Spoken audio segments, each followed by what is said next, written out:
Continuing with the theme of Cyclops' children, uh, we're going to review Rachel Summers' Marvel Girl.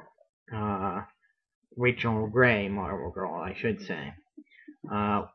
Rachel Summers first appears in Uncanny X-Men number 114, and which is the very famous Days of Future Past storyline. And in that, it takes place in the future where the Sentinels have taken control. And she's the daughter of Jean Grey and Scott Summers' Cyclops. And she sends Kitty Pryde, back in time to her teenage self to change the future. Rachel goes back physically through time and to escape the Sentinels. And of course, by the time this happens, Jean Grey is supposedly dead, and Cyclops is now married Madeline Pryor, who bears an unlikely resemblance to Jean, and unbeknownst is actually a clone of Jean. So anyway, she eventually comes and finds the X-Men and joins the X-Men, and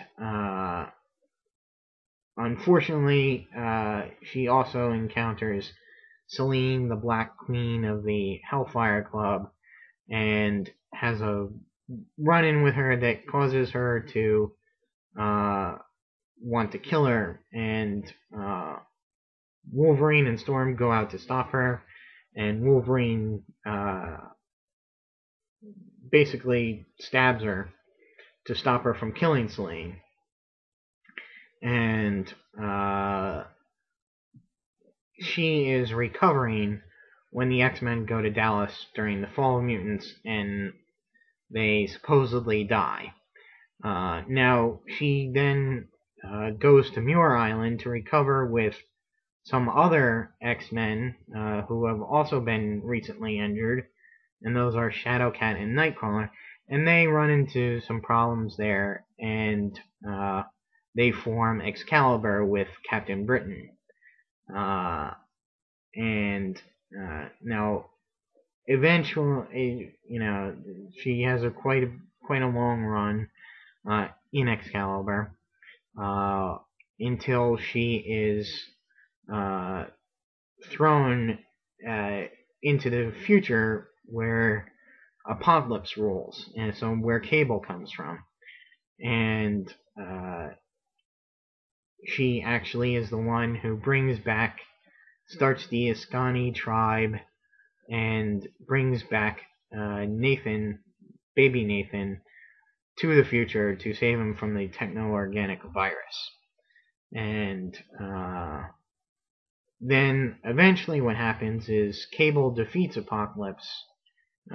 Cable and the X-Men defeat Apocalypse, and she renames herself Rachel Gray, partly because Jean Grey died again, and because Scott Summers is now involved with Emma Frost, and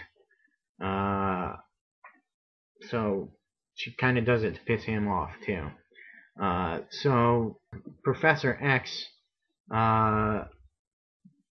who has lost his telepathic powers, is going to chase Vulcan from the Summers brother who was left in the Shi'ar Empire, and was in the current War of Kings series. And he's going to chase after him into space, and takes a team there. Well, he needs her. He basically uses her powers. Then she becomes a member of the Starjammers. And during the War of Kings, she loses her connection to the Phoenix. Once again, she loses that little bit of power, little bit of boost, and it is implied that Jean Grey is coming back, which has yet to be seen. And shortly thereafter, she becomes a member of the Starjammers and is last seen mourning the loss of Lilandra, the former empress of the Shi'ar, and that's where she is now. Now her powers is that she has telekinetic powers and telepathic powers, pretty much like her mom. And she was formerly able to use the Phoenix Force to boost her powers and up to what's called Omega level class, which is like the most powerful mutants you can get. So she's still a force to be reckoned with, but not as much without the Phoenix Force.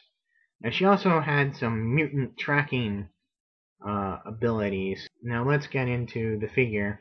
And it's nice. She's more of a teenage appearance than like her classic X-Men slash Excalibur look. Is much more like her mom's Marvel Girl costume. And Hasbro actually uses this same mold to make a version of that costume. And I believe this is actually is supposed to be a costume that Jean Grey designed but never wore. And it's a nice, teenage kind of body. She's got nice hoop earrings, and she comes with a little X necklace that is its own piece of plastic. So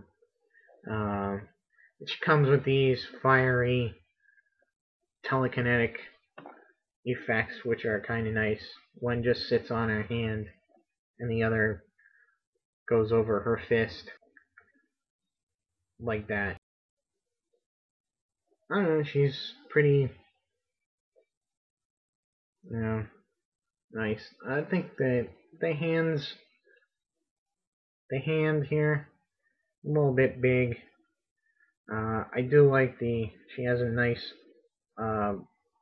sort of upper torso articulation that allows for lots of poses and sort of has a twist without being too slidey here, back and forth. So that is Rachel Grey, Marvel Girl.